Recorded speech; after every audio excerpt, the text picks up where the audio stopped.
Cervix या बच्चेदानी का मुंह यूट्रस का वो पार्ट है जो यूट्रस और वजाइना को कनेक्ट करता है।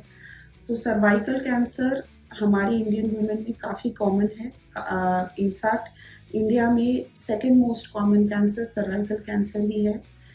जो लेटेस्ट आंकड़े हैं उसके हिसाब से 1 लाख से भी ज़्यादा महिलाएं हर साल इस कैंसर से पीड़ित होती हैं। एंड क्योंकि इंडिया में हम इसको इफ़ेक्टिवली स्क्रीन नहीं करते हैं, हम अपना टेस्ट नहीं कराते हैं और अधिकतर केसेस में ये लेट स्टेजेस में पाया जाता है। इसी कारण ऑलमोस्ट 60,000 या 60,000 महिलाएं इस कैंसर का शिकार होती हैं। तो ये कैंसर डेंजरस हो सकता है अगर शुरुआत की स्टेज में नहीं हमें पकड़ा जाए। इस कैंसर को डेवलप होने में या निर्मित होने में टाइम लगता है, कई बार 15 से 20 साल लगते हैं। परंतु ये कैंसर अर्ली स्टेज में सिर्फ तभी पकड़ा जाएगा अगर हम नियमित रूप से रेगुलरली अपना टेस्ट इस कैंसर के प्रति करा रहे हैं। सर्वाइकल कैंसर अगर शुरुआत की स्टेज में पकड़ा जाए तो ये कैंसर कम्प्लीटली क्यूरेबल है या इसका ट्रीटमेंट कम्प्लीटली हो सकता है। एडवांस्ड केसेस में ये कैंसर सर्जरी लायक नहीं होता। अधिकतर केसेस में हमें इनको रेडिएशन से ट्रीट करना पड़ता है। हमारी कंट्री में क्योंकि लोग अपना सर्वाइकल कैंसर का टेस्ट नहीं कराते हैं, ये कैंसर ज़्यादातर केसेस में लेट स्टेजेस में पाया जाता है और कई औरतों का इलाज इस कारण नहीं हो सकता है। तो अगर हम नियमित रूप से अपनी स्क्रीनिंग का टेस्ट कराएं और अर्ली केसेस में ये कैंसर हमें मिले तो ये कम्प्लीटली क्योरेबल है। बट अगर नहीं हो पाता है और हमें एडवांस्ड केस में या लेटर स्टेजेस में ये कैंसर मिल रहा है तो ये खतरनाक हो सकता है। ज़्यादातर केसेस में जो महिलाएं आती हैं उनको अबनॉर्मल ब्लीडिंग हो रही होती है, या तो उनको पीरियड्स के बीच में ब्लीडिंग है या फिर अब उनको हस्बैंड के साथ रिलेशन बनाने के बाद ब्लीडिंग होती है, या फिर जब पीरियड बंद हो जाता है जिसको हम मेनोपॉज बोलते हैं, वो मेनोपॉज अटेन करने के बाद फिर उनको ब्लीडिंग हो रही है जिसको हम इंग्लिश में पोस्ट मेनोपॉजल ब्लीडिंग बोलते हैं। कुछ केसेस में गंदा बदबूदार पानी जाना जो काफ़ी टाइम से जा रहा है और दवाइयों या एंटीबायोटिक को रिस्पॉन्ड नहीं कर रहा है, वो भी एक लक्षण हो सकता है। जब ये बीमारी बढ़ जाती है तो ऐसे केसेस में पेट में दर्द, कमर में दर्द या फिर पैरों में दर्द भी हो सकता है। ये जो कैंसर है एक वायरस से होता है जिस वायरस को बोलते हैं हम ह्यूमन पैपिलोमा वायरस या HPV। ये वायरस ज़्यादातर हर अडल्ट में पाया जाता है, बट हमारी जो इम्यूनिटी होती है इस वायरस को क्लियर कर देती है।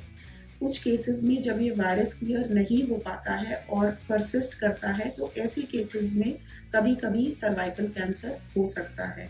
इसके कुछ रिस्क फैक्टर्स होते हैं जैसे कि जल्दी शादी होना, जल्दी बच्चे होना, मल्टीपल प्रेगनेंसीज होना, मल्टीपल पार्टनर्स होना, या फिर कोई महिला जो अच्छे से खा नहीं रही है, जिसका न्यूट्रिशन ठीक नहीं है, स्मोकिंग, या फिर वो नीचे अपना जो जेनाइटल हाइजीन है वो प्रॉपरली मेंटेन नहीं कर रही है, HIV, या फिर गर्भ निरोधक गोलियां जो लंबे टाइम तक चले आ रही हैं, ये कुछ रिस्क फैक्टर्स होते हैं इस कैंसर के लिए। जैसा मैंने बताया ये कैंसर प्रिवेंटेबल है बशर्ते हम इसका अपना टेस्ट कराएं। इस कैंसर के प्रति हमारे पास 2 टेस्ट हैं, एक है पैप स्मीयर और दूसरा है HPV टेस्ट। जो पैप स्मीयर है वो 2 तरीके से होता है, एक होता है कन्वेंशनल स्मीयर जो हम एक स्लाइड पे बनाते हैं और दूसरा होता है लिक्विड साइटोलॉजी जो हम ब्रश से कलेक्ट करके एक लिक्विड सैंपल में भेजते हैं। इसके अलावा होता है HPV टेस्ट। जैसा मैंने आपको बताया था, HPV वो वायरस है जो परसिस्ट अगर करे तो कुछ केसेस में सर्वाइकल कैंसर बन सकता है। तो ये HPV टेस्ट उन HPV वायरसेस जो हाई रिस्क HPV वायरसेस हैं उनके DNA को टेस्ट करता है।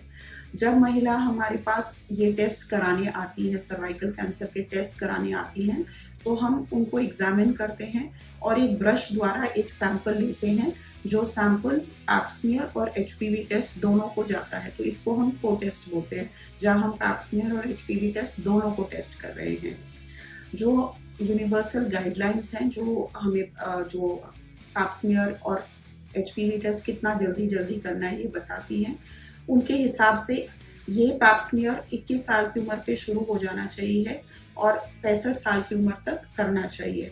अगर हम खाली पैप स्मीयर करते हैं तो ये इंटरवल नॉर्मली 3 साल होता है, मतलब 21 साल से लेके 65 साल की उम्र तक महिलाओं को हर 3 साल में एक बार पैप स्मीयर अपना करवाना चाहिए। जब हम इस टेस्ट को एचपीवी टेस्ट के साथ कंबाइन करते हैं तो ये इंटरवल 3 साल से इंक्रीज होकर 5 साल हो जाता है। मतलब कि अगर हम दोनों टेस्ट करा रहे हैं या को टेस्ट करा रहे हैं जिसमें पैप स्मीयर और एचपीवी टेस्ट आ रहा है, तो फिर ये महिलाएं हर 5 साल में अपना एक को टेस्ट कराना चाहिए 65 ईयर्स ऑफ एज ग्रुप तक।